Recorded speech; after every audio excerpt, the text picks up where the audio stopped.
You are sitting across from your parents at a quiet dinner table, and they mention a memory from your childhood that completely rewrites what actually happened. You feel a sudden, sharp tightening in your chest, but instead of saying anything, you take a sip of water, nod your head, and force a smile. You tell yourself that it is fine, that they did the best they could, and that you have already forgiven them. But that subtle tightening in your chest is not peace. It is the silent, ongoing suffocation of your own adult identity. We live in a culture that treats immediate forgiveness as the ultimate form of emotional maturity. We are told that letting go of past hurts is the only way to heal, the only way to prove we have grown up. But according to the Swiss psychiatrist Carl Jung, rushing to forgive your parents is one of the most dangerous acts of self-betrayal an individual can commit. When you force a resolution before you are structurally ready, you are not actually practicing compassion. You are performing an act of psychological evasion that locks you into an artificial childhood state forever. This video is about the hidden destructive price of premature forgiveness, and why true psychological freedom requires you to fully face the anger you have spent a lifetime trying to look away from. It makes complete sense why we fall into this trap. Wanting to forgive your parents is a deeply human desire. You want to believe that the people who brought you into this world love you perfectly, or at least that the painful dynamics of your childhood can be neatly resolved with a single sweeping moral choice. You tell yourself that by choosing to forgive, you are taking the high road, rising above the dysfunction, and breaking the cycle of generational trauma. You adopt the role of the mature, understanding adult who can look past their parents' shortfalls and move on. But let us look closer at what actually happens when you do this. You find yourself constantly managing your reactions around them, monitoring your tone, and choosing your words with extreme caution so you do not disrupt the fragile equilibrium. You become a psychological caretaker, protecting them from the reality of their own impact on your life. This is not differentiation. This is a complex form of codependency designed to look like spiritual enlightenment. You are using the concept of forgiveness as a shield to protect yourself from a terrifying truth. The realization that your parents might never understand what they did, and that they may never be capable of giving you the validation you crave. By forcing a narrative of reconciliation, you are choosing to abandon your own emotional reality in order to preserve theirs. This raises a critical, unsettling question that most self-help books completely ignore.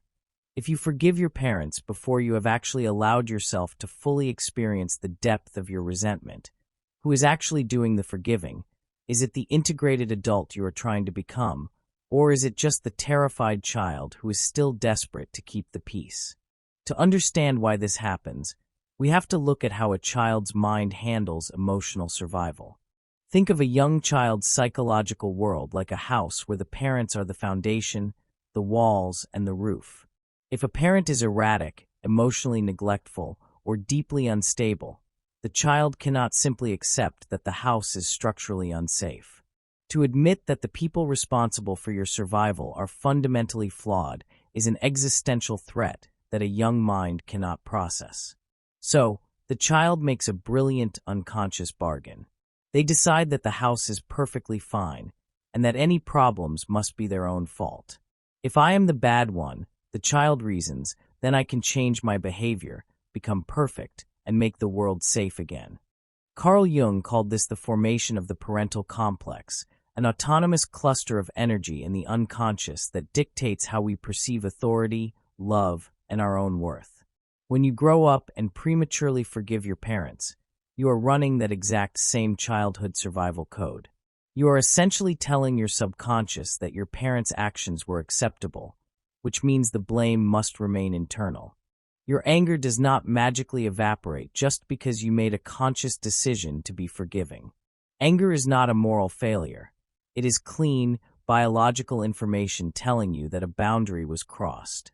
When you refuse to feel that anger, you force it downward into the shadow, the unconscious reservoir of everything we disown about ourselves. Once inside the shadow, that unexpressed anger does not stay quiet. It turns inward, transforming into a chronic, low-grade depression, an inexplicable sense of unworthiness, or a persistent anxiety that follows you into every relationship you attempt to build. You think you are free because you do not fight with your parents anymore, but you are actually living in a state of internal occupation, where your own shadow is constantly punishing you for a crime you did not commit.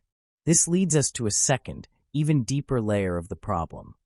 What happens when the life you are currently living is not actually yours, but rather an unconscious attempt to solve the problems your parents refused to face? Carl Jung wrote one of his most profound and haunting sentences in his analytical work. The greatest burden a child must bear is the unlived life of the parent. Think about what that actually means. If your mother abandoned her creative ambitions to raise a family and spent decades harboring a quiet, unacknowledged bitterness, that bitterness does not vanish. It hangs in the psychological atmosphere of the home like carbon monoxide.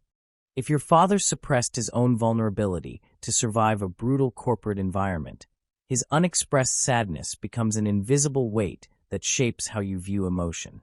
As a child, you absorb these unlived lives like a sponge. You unconsciously internalize their unfulfilled dreams, their unspoken anxieties, and their unresolved traumas. Without realizing it, you begin to steer your life to compensate for their deficits. You become the successful professional to cure your father's sense of failure, or you become the perfect emotional caretaker to soothe your mother's profound loneliness. You mistake these choices for your own authentic desires. The consequence of never waking up to this dynamic is catastrophic. You spend your entire life climbing a mountain that belongs to someone else, only to realize at the top that you have completely missed your own existence. This is why immediate forgiveness is so dangerous. It acts as a psychological anesthesia that numbs the pain of this dynamic, preventing you from ever seeing it clearly. To break free, we need a simple, clear framework to evaluate where we actually stand in relation to our parents. The first step is what we can call radical observation, watching how your body and mind react to your parents in real time without judging yourself. Do you regress into a defensive, childlike state the moment they critique your choices? Do you find yourself over-explaining your life to win their approval? The second step is historical separation, recognizing that your parents are not archetypal figures who hold the keys to your worth, but are simply ordinary individuals who were shaped by their own flawed parents and limited circumstances. This realization is the surprise reversal that changes everything. True healing does not begin with an act of love for your parents. It begins with an act of separation from them. You have to be willing to destroy the idealized image of the perfect family in order to save your own psychological reality. This closes our first open loop, the realization that the person doing the premature forgiving was never the adult, but rather the inner child trying to maintain a fantasy of safety that never actually existed. Let us see how this framework operates across specific, real-world scenarios that you likely encounter regularly. Consider the scenario of career and achievement. You might believe you chose your current profession out of pure interest or financial practicality. But look closer at the underlying motivation. If you find yourself working 80 hours a week, driven by a desperate fear of failure that no amount of success can soothe, you are likely not working for yourself. You are likely trying to achieve the security your parents never had, or trying to earn a word of praise from a father who is incapable of giving it. When you prematurely forgive that father, saying he did his best, you close the case prematurely. You stop looking at the source of your workaholism. By refusing to hold his emotional absence accountable, you keep running on the treadmill of his unfulfilled expectations. The framework forces you to stop and say, "This anxiety does not belong to me. It belongs to him, and I am allowed to drop the weight." Consider a second scenario, your intimate romantic relationships. You find yourself consistently drawn to partners who are emotionally unavailable, distant, or erratic. You spend years trying to fix them, change them, or earn their love, convinced that you are just a deeply caring person. In reality, you are recreating the exact psychological climate of your childhood home.